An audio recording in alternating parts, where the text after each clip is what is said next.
Abra sua Bíblia comigo, no livro de Coríntios, capítulo 16, 1 Coríntios 16.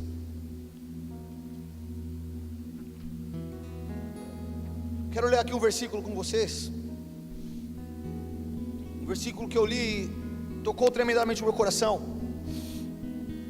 1 Coríntios 16, versículo 13, a Bíblia diz assim: vigiai, permanecei firmes na fé, portai-vos corajosamente, sede fortes.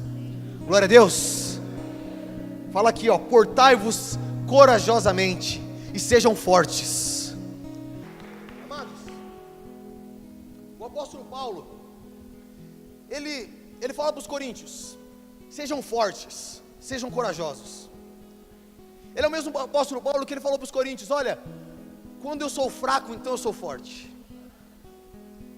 Na questão de reconhecer a fraqueza. Mas aqui ele estava exortando eles, porque ele sabia que aqueles homens, que aquelas pessoas, eles enfrentariam muitas dificuldades na vida cristã, na caminhada cristã deles.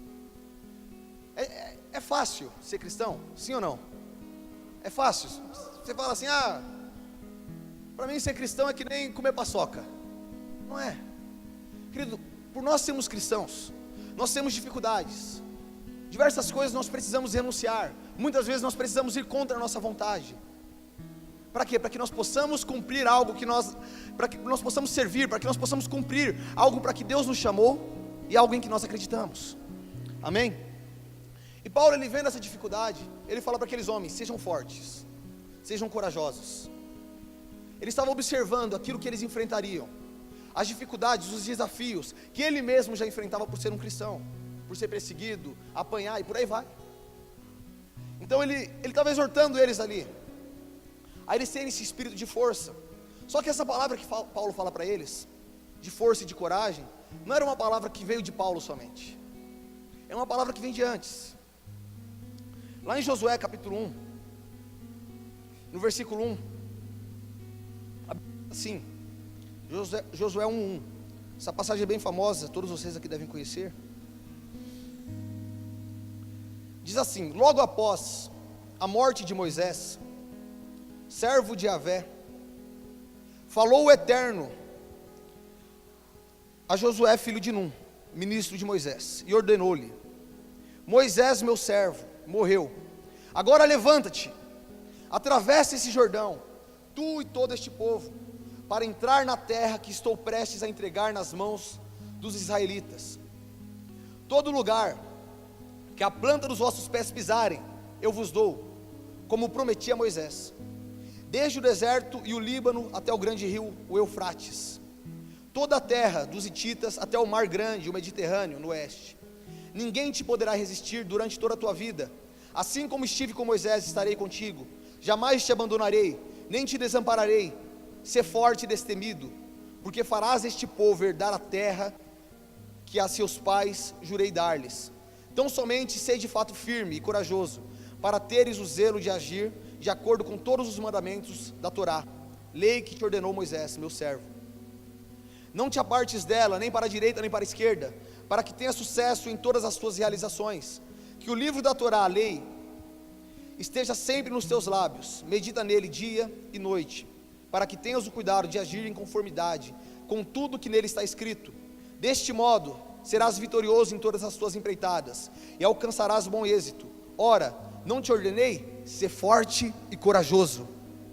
Não temas e não te apavore, porquanto Yahvé, o Senhor teu Deus, está contigo por onde quer que andes. Glória a Deus. Amados, Josué ele estava a caminho de uma terra, a terra prometida. E aí Moisés, que ele era o líder do povo, líder dos israelitas, ele morre. E agora, digamos que o povo estava sem um líder. Aquelas pessoas ficaram destituídas de um líder. Só que Moisés, ele era ali o braço direito, Josué, ele era o braço direito de Moisés. E a responsabilidade de cuidar daquele povo, de guiar aquele povo, ficou nas mãos dele. E logo após a morte de Moisés, Deus ele vem e fala com Josué. Por quê? Porque Deus ele não queria deixar Josué desamparado. Aquela missão de levar o povo israelita era uma missão que Deus tinha dado. de levar o povo israelita até a terra prometida era uma missão de Deus. E Deus não permitiria que Josué ficasse desamparado em uma missão para a qual Ele outorgou Josué. E queridos, na nossa vida, nós não ficamos desamparados naquilo que Deus nos coloca. Nós não ficamos sozinhos quando Deus Ele nos coloca em uma empreitada, em um caminho. Deus Ele nos conduz. Quando Ele está nos direcionando, Ele também está dando o seu Espírito para nos conduzir em cada passo que nós damos. A Bíblia diz que aqueles que são nascidos de Deus, eles são guiados pelo Espírito Santo. Glória a Deus. E aí Josué, ele recebe essa mensagem de Deus, e durante 3 vezes, Deus ele fala para Josué: seja forte e seja corajoso. Durante 9 versículos aqui que nós lemos, durante aquela mensagem que Deus estava transmitindo para Josué, ele fez questão de enfatizar uma coisa: seja forte e seja corajoso. Seja forte e seja corajoso. Porque, queridos, Deus ele sabia da missão de Josué, mas para aquela missão que Josué estava cumprindo, não adiantava somente Deus saber da missão de Josué, não adiantava somente Deus acreditar em Josué. Josué precisava de acreditar em si mesmo. Josué precisava de ser forte. Josué precisava de ser destemido. E nós, assim como Josué, nós estamos caminhando em direção a uma terra prometida. Só que enquanto nós caminhamos em direção a uma terra prometida, nós vivemos nessa terra. E durante a nossa vida nessa terra, antes dessa promessa da terra prometida se cumprir, nós precisamos ser fortes aqui. Nós precisamos ser corajosos aqui. E muitas vezes, nós começamos a confundir. Nós começamos a confundir as coisas e falar assim: ah não, porque eu estou em direção à terra prometida. Ah não, porque eu vou morar no céu com Deus. Então digamos que eu posso tratar as coisas dessa vida de qualquer forma. Eu posso lidar com as coisas daqui desse mundo de qualquer forma. E não é isso. Pelo contrário, agora nós temos uma responsabilidade ainda maior. Porque a partir do momento que nós sabemos que a nossa vida ela não vai terminar aqui nessa terra, queridos, nós temos que ter um compromisso muito maior com o objetivo de alcançar a vida eterna. Glória a Deus. A Bíblia diz em Efésios capítulo 6, versículo 10,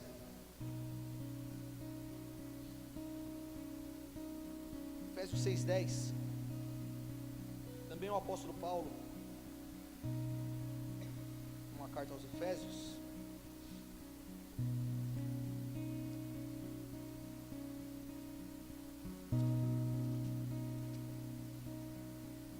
Efésios capítulo 6, versículo 10, o apóstolo Paulo vai dizer assim: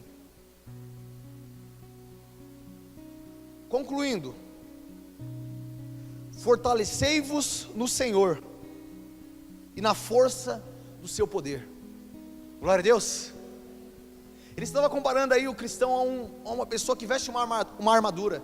Se você continuar lendo, você vai ver que ele vai começar a falar da armadura de Deus.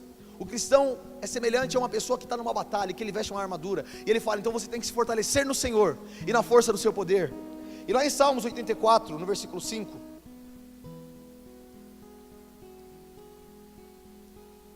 Salmos dos Coraitas, Salmos 84, 5, a Bíblia diz assim: felizes os que em ti encontram sua força, e todos aqueles que são peregrinos de coração. Eu vou ler novamente: felizes os que em ti encontram sua força, e todos aqueles que são peregrinos de coração. Ao atravessarem o vale de lágrimas de Bacá, a história diz que esse vale de lágrimas de Bacá era um lugar deserto. O vale de Bacá era um lugar onde havia muita sequidão, chão rachado, e quando as pessoas estavam indo em direção a Sião, eles tinham que passar por ali, e para eles não morrerem, muitas pessoas, para não morrerem ali naquele vale, eles tinham que cavar buracos no chão, para que daquele lugar pudessem jorrar fontes, e eles pudessem beber da água daquele lugar, porque era um lugar muito seco. Aí está falando, ao atravessar o vale de lágrimas de Bacá, convertem-no num lugar de fontes, como a boa chuva de outono, que ainda o cobre de bênçãos. Aí no 7 diz, caminhando com vigor sempre, crescente, apresentam-se perante Deus em Sião. Glória a Deus. Sião, ali naquela época, já era uma pré-figurativa da Nova Jerusalém também. E aqui ele está falando, então felizes aquelas pessoas que encontram em ti as suas forças, porque essas pessoas elas vão passar por vales secos, e naqueles lugares elas abrirão fontes. Naqueles lugares elas abrirão fontes. E Jesus ele disse que aquele que cresce nele, do seu interior fluiriam rios de águas vivas. Queridos, nós precisamos encontrar nossas forças em Deus. Nós não podemos usar como desculpa. Hoje em dia a gente tem uma geração de crentes, uma geração de pessoas, a geração do mimimi, pessoas que são muito fraquinhas, pessoas que não conseguem ainda digerir no alimento sólido, que não conseguem ouvir aquilo que Deus tem para a vida delas. A gente não consegue muitas vezes olhar para um cristão de nossa época e encontrar aquele mesmo caráter que Jesus ele cobrava de seus discípulos, aquele mesmo caráter que Jesus ele queria imprimir nos seus discípulos. Queridos, nós vivemos uma geração que o pessoal fala, não, porque eu estou desanimado, eu estou fraco e tal, e aí a pessoa se magoa com qualquer coisa e desconta a culpa em Deus. Deus ele não é culpado por nossas frustrações, por nossas falhas, mas pelo contrário, Deus ele é aquele que nos dá força para suportar todas as nossas falhas. Deus é o que nos dá força para vencer nossas frustrações, para acertar naquilo que nós estamos errando. Só que aí quando a gente falha, quando a gente erra, quando a gente se decepciona, a gente coloca a culpa em Deus, ao invés de colocar a culpa em nós mesmos e falar, não, agora, a partir de agora eu vou começar a acertar. A pessoa está trabalhando, ela é demitida, ela coloca a culpa em Deus. Esse dia eu estava conversando com um senhor aqui na nossa igreja, e ele falava para mim, um amigo dele chegou nele para falar assim, não, porque eu fui demitido do meu serviço, porque o diabo colocou o rabo lá, e sei lá o que, e aí atrapalhou meu serviço lá e fui demitido, culpa do diabo.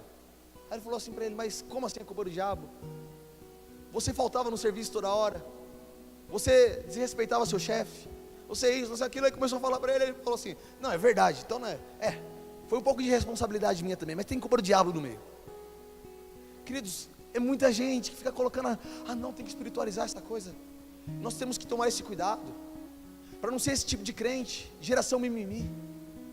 Só que também por outro lado, nós temos que tomar outro cuidado, porque a gente fala, não, porque eu não posso espiritualizar essas coisas, e aí a gente começa a deixar de lado também, meio que deixar de lado Deus, e não colocar Deus nos nossos negócios, naquelas coisas que nós fazemos, nas nossas coisas físicas, nas nossas coisas materiais, nós começamos a deixar Deus de lado, e não pode ser assim também.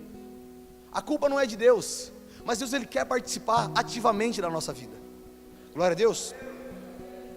E queridos, nós vamos ver aqui em 2 Pedro, capítulo 1.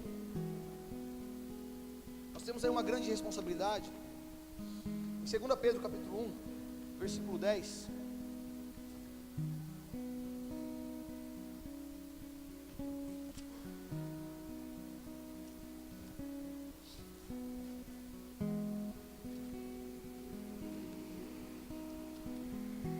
A Bíblia diz assim, olha: portanto, irmãos, esforçai-vos com dedicação cada vez maior. Olha o que fala: confirmando o chamado e a eleição com que fostes contemplados, pois se agirdes desse modo, jamais abandonareis a fé, pois dessa maneira é que vos será ricamente suprida a entrada no reino eterno do nosso Senhor e Salvador Jesus Cristo. Glória a Deus.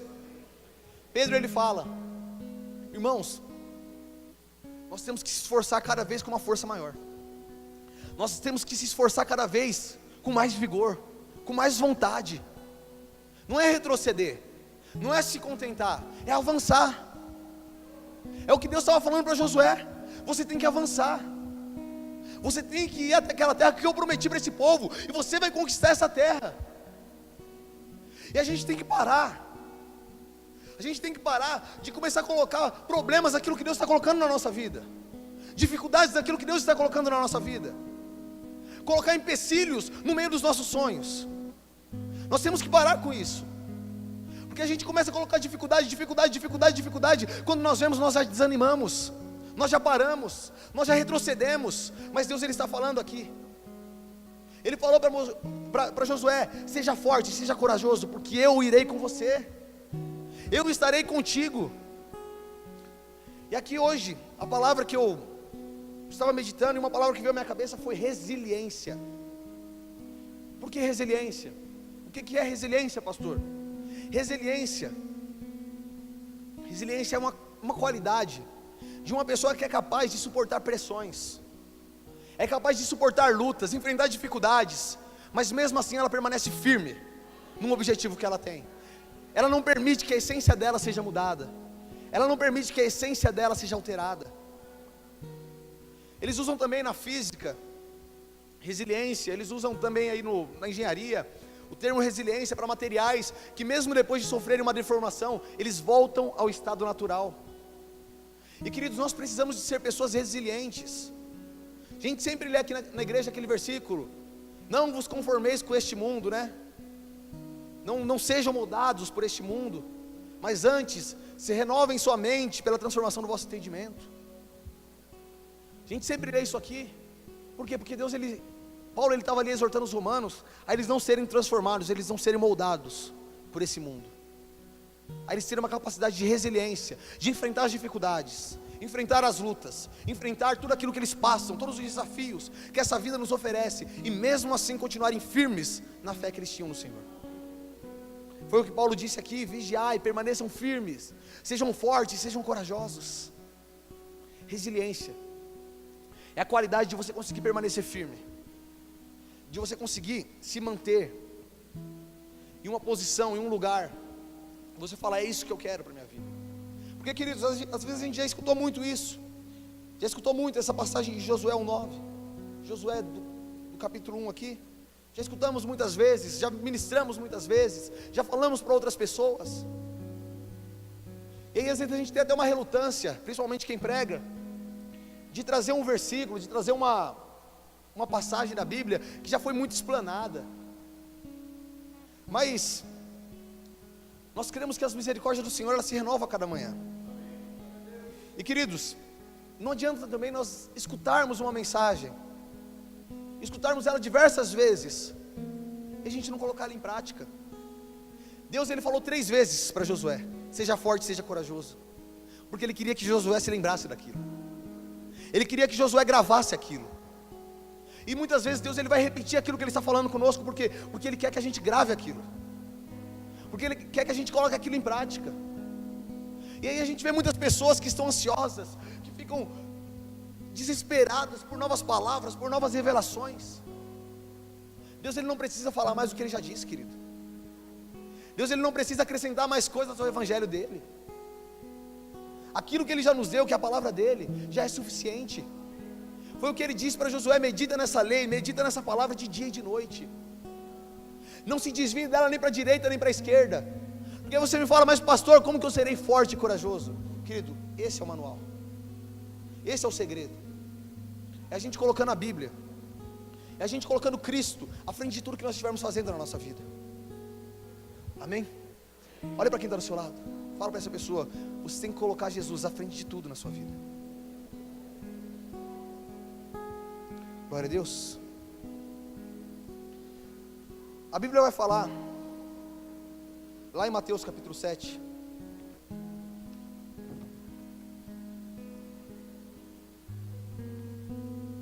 Mateus capítulo 7,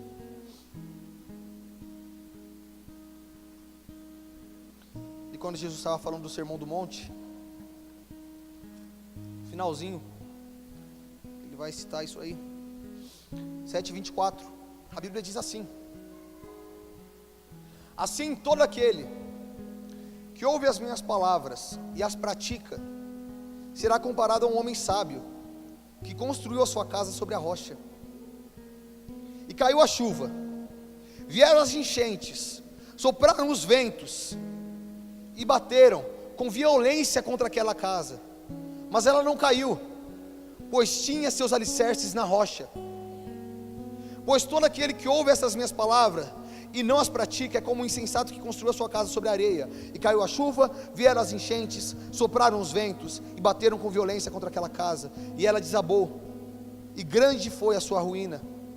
Quando Jesus acabou de pronunciar essas palavras, estavam as multidões atônitas com seu ensino. Glória a Deus. Amados, Jesus ele estava falando aqui, olha, a pessoa que escuta as palavras, a pessoa que pratica essas palavras, ela é uma pessoa forte. Porque independente da luta que venha contra a vida dela, independente da tempestade que venha contra a vida dela, independente dos ventos que soprem contra a vida dela, independente do que bata contra a vida dela, ela vai permanecer firme, porque ela está estabelecida em um lugar, e esse lugar é a palavra de Deus. Ela está estabelecida em um princípio, e esse princípio é o Evangelho de Cristo. Porque aí, queridos, nós temos um grande desafio, e esse é o maior desafio de todo cristão, que é viver essa vida como um cristão, enfrentar as dificuldades como um cristão, levar Jesus em todas as áreas da nossa vida, permanecer firme, permanecer puro, para que nós possamos alcançar a glória eterna. É levar Jesus para o emprego, é levar Jesus para a escola, é levar Jesus em todos os lugares onde nós pisarmos, colocarmos os nossos pés. É saber que nós estamos ali não somente como pessoas comuns, como carne, como osso, mas nós estamos ali também como embaixadores de Cristo, como pessoas que levam uma mensagem. E aí, queridos, muitas pessoas, como eu já disse aqui anteriormente, muitas pessoas falam assim: ah, mas eu sou cristão, eu estou destinado a uma glória eterna, então eu não preciso de me preocupar muito com essa vida, eu não preciso de estudar, eu não preciso de ter um bom emprego, eu não preciso de alcançar coisas aqui nessa vida que venham me satisfazer. E aí tem gente que começa a viver no relaxo.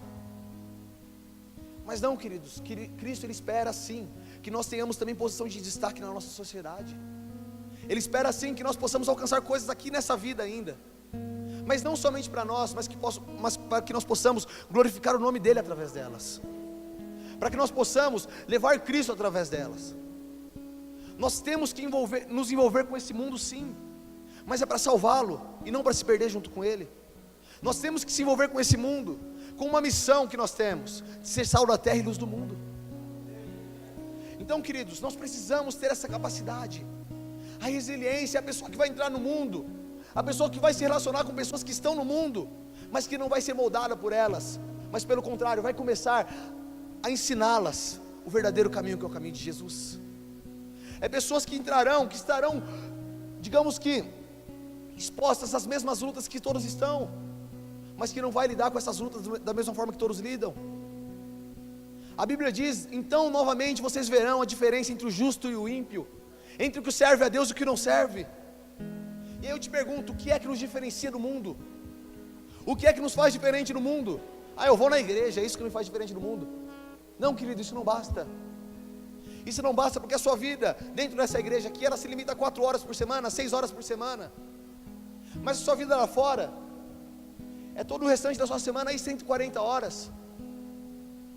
Queridos, nós temos uma missão. Nós temos uma missão de ser cristãos, independente do lugar, independente do tempo, independente da pessoa com quem nós estivermos falando. Nós temos essa missão de ser cristãos, de não pegar os nossos princípios e jogar ele pelo ralo, para ter algum tipo de lucro, para ter algum tipo de ganho, mas pelo contrário, muitas vezes até sacrificar aquilo que nós estamos ganhando, para que nós possamos conservar Cristo em nossas vidas. Amém? O desafio da nossa época é diferente. Alguém aqui já sofreu tortura por causa do Evangelho? Alguém já foi torturado aí? Pegaram um chicote e deu na costa? Já foi? Sim ou não? Não, né? Então, nossos tempos são diferentes. Não são os tempos de Paulo. Alguém aqui já teve que matar alguém, passar a espada na cabeça de alguém? Já teve? Sim ou não? Não, né? Então, nossos tempos também são diferentes do tempo de Josué. Nossos tempos são diferentes, mas a Bíblia é a mesma. O nosso Deus, Ele é o mesmo. Os nossos desafios são diferentes, queridos, mas ainda que os desafios sejam diferentes, nós temos que aprender a lidar com eles da mesma forma que esses homens lidavam. Você pode não estar sendo submetido a apanhar por amor a Cristo, mas muitas vezes você está sendo submetido a um mundo de corrupção, a um mundo de imoralidade, tentando te domar a todo instante. E se você não se esforçar para vencer isso, se você não lutar contra isso, se você não colocar o seu esforço e falar, eu vou conseguir, eu vou vencer isso, você não vai conseguir. Se você não for forte, não for corajoso o suficiente para falar, eu vou me levantar, eu vou sair dessa situação que eu estou, você não vai conseguir. E aí a gente fica esperando um milagre cair do céu, Deus ele fazer alguma coisa extraordinária, mas Deus ele está falando, seja forte, seja corajoso, eu estou te enviando, estou te dando um chamado, estou te dando uma missão, siga a minha palavra, porque eu irei com você. Jesus ele não nos manda sozinho para enfrentar os desafios dessa vida. Jesus ele não nos manda, ele não fala, vai lá e depois eu chego, depois eu te acompanho. Não, ele fala, eu estarei com você por onde quer que você ande. Mas você tem que ser forte, você tem que ser corajoso, você tem que ser resiliente, você não pode se moldar, você não pode se perverter, você não pode deixar que esse mundo te domine. Lá em 2 Pedro, agora para terminar, no capítulo 1 mesmo, Pedro ele vai falar aí, a gente leu aqui o versículo 10, a gente vai ler o versículo 3.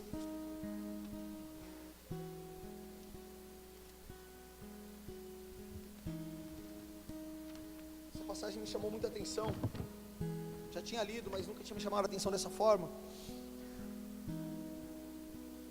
Diz assim, crescer na... O pré-título dessa mensagem é crescer na graça e na eleição.